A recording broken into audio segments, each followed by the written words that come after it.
بسم اللہ الرحمن الرحیم۔ ناظرین السلام علیکم۔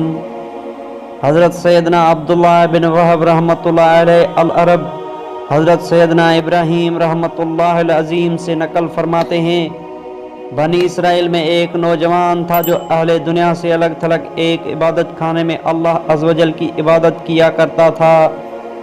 وہ ہر وقت یاد الہی عز و جل میں مشغول رہتا۔ کچھ بد باطن لوگ اس نوجوان سے حسد کرنے لگے اور انہوں نے یہ فیصلہ کیا کہ کسی طرح اس نوجوان کو ذلیل کرنا چاہیے۔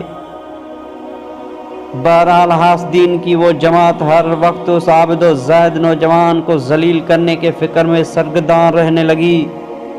بالآخر ان کے گندے ذہنوں میں یہ خیال آیا کہ فلاں عورت جو بہت زیادہ حسین و جمیل اور فاحشہ ہے، اس کو لالچ دے کر اس بات پر راضی کیا جائے کہ وہ اس عابد نوجوان کو اپنے فتنے میں مبتلا کرے۔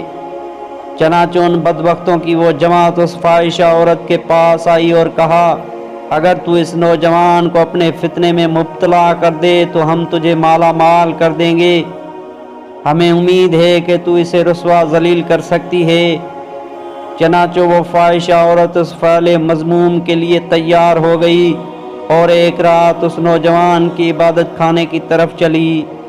رات بہت اندھیری تھی، اوپر سے بارش شروع ہو گئی۔ عورت نے اس نوجوان کو پکارا، اے اللہ عز و جل کے بندے مجھے پناہ دو۔ نوجوان نے اوپر سے جھانکا تو دیکھا کہ ایک عورت جوان دروازے پر کھڑی ہے اور اندر آنے کی اجازت مانگ رہی ہے۔ اس نوجوان نے سوچا کہ اس وقت اتنی رات گئے کسی غیر محرم عورت کے داخلے کی اجازت دینا خطرے سے خالی نہیں۔ چنانچہ وہ نوجوان واپس اندر چلا گیا اور نماز میں مشغول ہو گیا۔ عورت نے دوبارہ ندا دی، اے اللہ عز و جل کے بندے، باہر بہت زیادہ بارش ہو رہی ہے اور سردی بھی بہت زیادہ ہے، خدا را مجھے ایک رات کے لیے پناہ دے دو۔ بار بار وہ عورت یہی التجا کرتی رہی۔ آخرکار نوجوان نے ترس کھاتے ہوئے اسے پناہ دے دی اور خود ذکر و اذکار میں مشغول ہو گیا۔ فاحشہ عورت سینہ کھولے نیم مریا حالت میں اس نوجوان کے سامنے آئی اور گناہ کی دعوت دیتے ہوئے اپنا آپ اس کے سامنے پیش کر دیا۔ باحیا نوجوان نے فوراً نگاہیں جھکا لی اور اس سے دور ہو گیا۔ وہ دوبارہ اس کے پاس آئی اور گناہ کی دعوت دینے لگی۔ نوجوان نے کہا، اللہ عز و جل کی قسم میں ہرگز یہ گناہ نہیں کروں گا جب تک میں آزما نہ لوں کہ اگر میرا نفس گناہ کرے تو کیا وہ اس گناہ کے بدلے جہنم کی آگ برداشت کر لے گا۔ پھر وہ نوجوان جلتے ہوئے چراغ کی طرف بڑھا اور اپنی انگلی اس پر رکھ دی یہاں تک کہ انگلی جل گئی۔ پھر وہ عبادت میں مشغول ہو گیا۔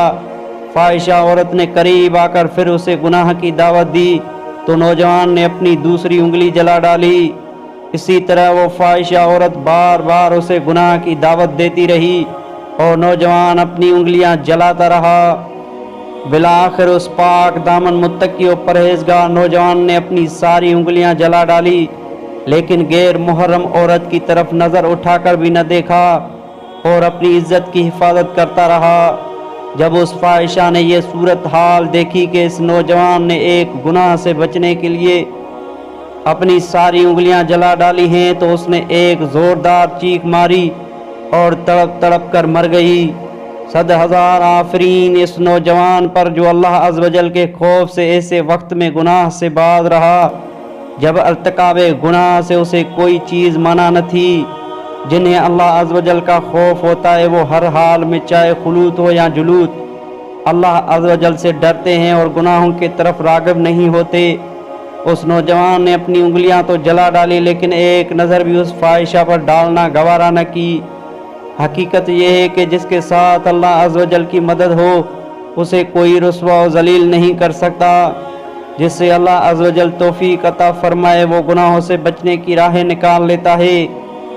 حاسدین نے تو خوب کوشش کی کہ کسی طرح اس نوجوان کو ذلیل کریں، لیکن جسے اللہ عز و جل عزت دے اسے کون ذلیل کر سکتا ہے۔